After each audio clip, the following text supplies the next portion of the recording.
அரக்கோணம் நகரத்தில் பெருகி வரும் ஆக்கிரமிப்புகள் தொடர் புகார்களை அடுத்து நகராட்சி நிர்வாகம் அதிரடி நடவடிக்கை. ராணிப்பேட்டை மாவட்டம் அரக்கோணம் நகரத்தில் நாளுக்கு நாள் சாலையோர ஆக்கிரமிப்புகளாலும் வாகனங்களின் எண்ணிக்கை அதிகரிப்பாலும் நகரத்தில் அடிக்கடி கடுமையான போக்குவரத்து நெரிசல் ஏற்பட்டு வருகின்றது. மேலும் அவ்வப்போது போக்குவரத்து நெரிசலில் 108 ஆம்புலன்ஸ் சேவை மற்றும் தீயணைப்பு துறை வாகனங்கள் சிக்கி தவித்து வருகின்றது.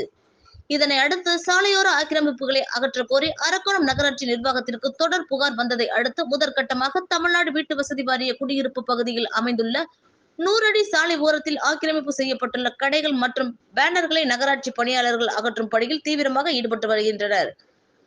புகார்கள் வரும்போது நடவடிக்கை என்ற பெயரில் ஆங்காங்கே உள்ள ஆக்கிரமிப்புகளை அகற்றும் அரக்கோணம் நகராட்சி நிர்வாகம் மீண்டும் அதே பகுதியில் ஆக்கிரமிப்பு வராமல் ஏன் தடுப்பதில்லை என சமூக ஆர்வலர்கள் கேள்வி எழுப்பி வருகின்றனர்.